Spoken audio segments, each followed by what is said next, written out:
What's up guys, welcome back to Classic Octane. I am Taylor. Today is technically day 7. I was editing yesterday's video and it ended up being super long. It's about an hour long. So what I wanted to do is put together this video that's kind of more just a general update. Here's what happened during day 6. Right after this, you'll see an upload of an hour-long video. That's the technical version of day 6. That's really going in depth, how I wired every single circuit, how we got the universal gauges to work, you know, kind of everything you would need to know to wire one of these bikes. I wanted to put out 2 versions because I know a good amount of people just want to see the update, want to see a shorter video, but some of you guys are highly requested a wiring video, so that's what the more technical version of today's video will be. So that's why you'll see 2 day 6 videos.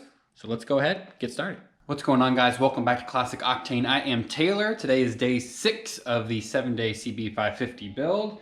So today and tomorrow, this sucker's gotta be done. So today we are gonna be working on wiring. So if you didn't see the last video, I got basically the battery box and the kind of, main section of the wiring done in the back. But I was moving on to wiring all of our controls and headlights and signals and all of that kind of stuff and decided I was gonna do a more in-depth kind of, not necessarily a how-to, but I'm gonna walk you through my thought process, what I'm doing to hook up every circuit, in hopes that this will demystify wiring for a lot of people. So this should all actually work, ideally, by the end of the day. I have my wiring diagram, which I'm gonna have to use a mixture of 550 and 500 wiring diagrams, just because we're kind of using a main harness off of a 500, but some switches off of a 550. I'll kind of get into the differences and what we're going to have to kind of troubleshoot and figure out on our own. I also have the little wiring diagram that comes with our universal gauge, just so I can wire up all of our indicator lights. I have my turn signal diode that I'll explain when we get to that point. Some bullet connectors, my crimping tool, and I'm sure I'll need some like wire cutters and some other random tools along the way. But what do you say we go circuit by circuit and get this thing wired up?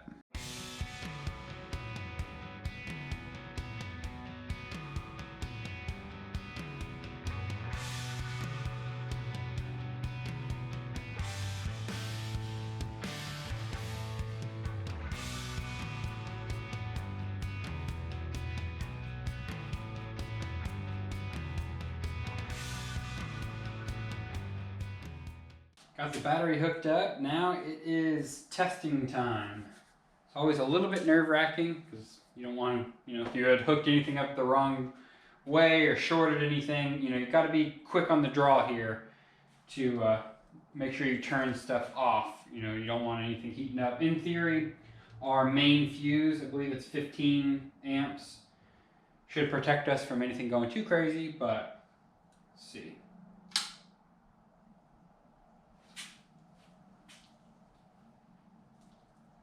Okay, we're good. Our neutral light and our oil pressure light are on, which is exactly what we would expect because the bike is in neutral and there's no oil pressure because the engine's not running. Cool. So far so good. Let's go for headlight. So I should turn this on. Our headlight should come on, our gauge light should come on, and our tail light should come on. Headlights on, gauge lights on. We have a light on back here. Again, I don't know if that's the tail light or the brake light. So let's hit the brake light and see what happens. Doesn't look like anything happens when I hit the brake light. So that means that's probably our brake light is on right now, which means we might need to switch those 2 wires. Let me try high beam. Bulb changes to high. Our high beam indicator comes on and the tail light is still on. Sweet, that's so far so good. Let's turn that off. Let me switch the 2 power wires on this tail light. Okay. Let's try this. Yeah, that's dimmer. Now we'll hit our brake light.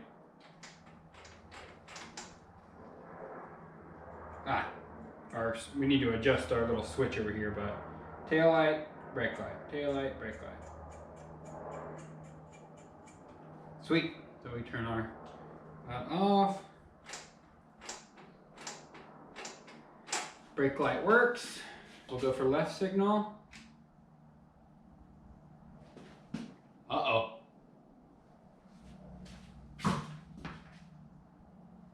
I got no left signal.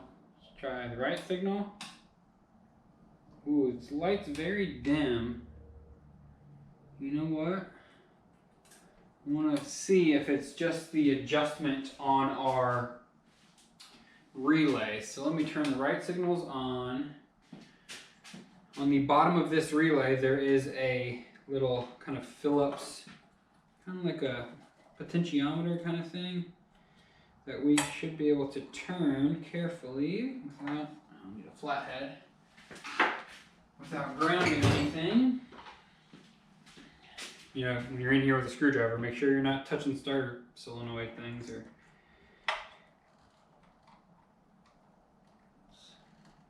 Turn this and see. Here we go. Now we got a right front turn signal, an indicator light, no rear turn signal. Oh, just got a loose connection here.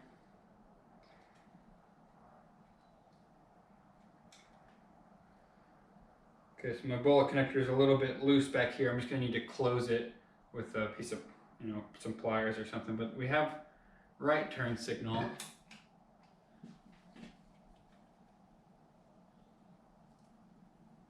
I'm not seeing any left turn signal. Should be orange. So that's interesting. Let's dive in. We'll keep going real quick. So we got right turn signal for sure. So we can dive in and see what's going on with our left turn signal. Last thing to test is the horn. Horn works. Actually, we'll go ahead and see if the starter system works as well. We're in neutral. What do you know? Well, that didn't take long to figure out. All I did was look and my orange wire is just hanging out down here. It's not even connected to anything. Somehow I must have unplugged it. So let's plug that back into this circuit with the rest of the orange wires and see if that fixes our problem. What do you say we try it with our left turn signal wire actually plugged in? What do you know? Should have an indicator light flashing, and we do. Turn it off, turn the right side on, indicator light stays on. Flashy, flashy. And then this one I told you is a little bit loose. So if I get the wire in the right position, there we go. So I'll tighten those up. Sweet guys, everything works as it should. I'm gonna go ahead and jump onto the ignition system now. My original plan was to go with an electronic ignition. I had this PAMCO unit kind of laying around for a while now, and I was just about to kind of grab it and install it. And I'm just not crazy about the the quality of this product.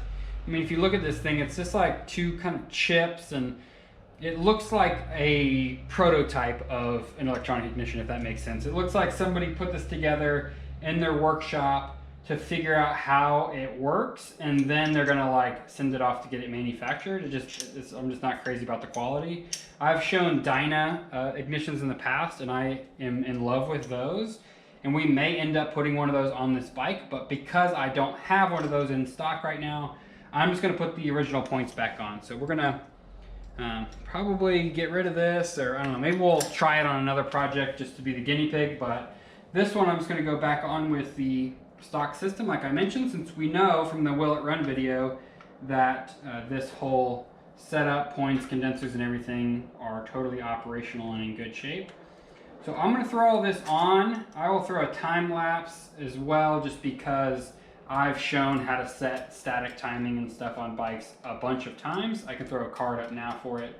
Once I get this done, I think we're ready to hook up my auxiliary fuel tank and see if this thing will fire up.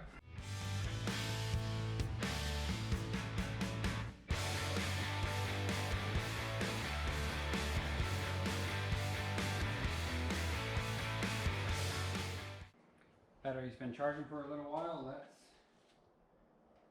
see what happens.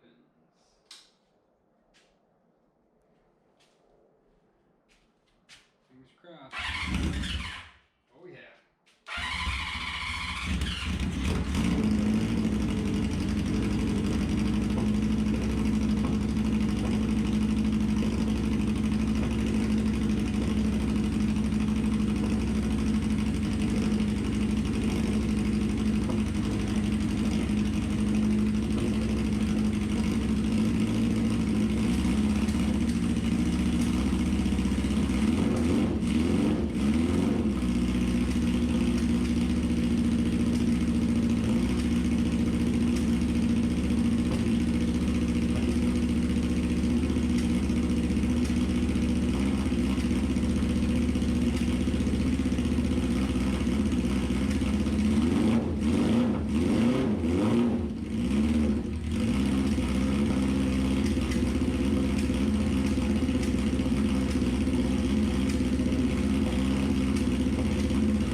Checking the charging system.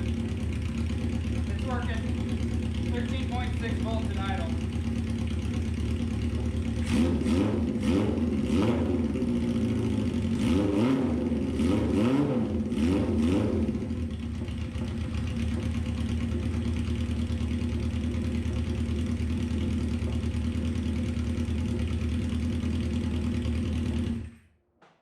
Not bad, not bad. It's smoking a little bit because when we worked on the engine, we had it upside down and kind of all around, so I'm sure some oil ended up getting into the cylinders a little bit. Also, there's going to be a little bit of oil and coating and stuff on the inside of the exhaust, so I'm not worried about the little bit of smoke that's coming out. I trust it will clear up with, like, you know, another 5 minutes of running. You can burn off all that residual oil and everything, and then it'll be good to go. But how about that? We wired a bike and it actually works. So I'm actually going to do something I did not expect to be able to do a week ago, and that is I'm going to call it a day early on this, because the only thing I have left to do is the gas tank, which I don't want to do in today's video because I don't have enough time to really start it and finish it today, so I'd rather it just be the first part of tomorrow's video. So we're going to do that, and then I mean, I don't really have anything else to do after that. I did make a mistake. The air filters I just got these like standard pod filters, and I guess I've been out of the game on CB550s because really it's been like 2 years almost since I built one. These don't clear the frame. You got to get the like collapsible foam ones that are a little bit shorter, so you can see them pulled up right there. I'm going to have to order those, so unfortunately they're not going to be here in time. That's not really going to change all that much. I can still sync the carbs and everything because pod filters really don't do a ton as far as airflow goes. And I'm still gonna test ride the bike tomorrow without any air filters, just around the neighborhood. So I did make that mistake. Other than that, I started making myself a little list. Gas tank, I'm gonna sink the carbs tomorrow. Air filters, and the rest is just adjusting the rear brake once I kind of get to ride the bike. I can see it. It seems like it's going to be good, but it's just tighten the tail light, you know, put the seat on. It's 4 minutes worth of work, so I'm really pumped. But I am going to start it one more time for you guys, just because you guys have been awesome and watching this series, and I don't want to let you go without hearing it one more time.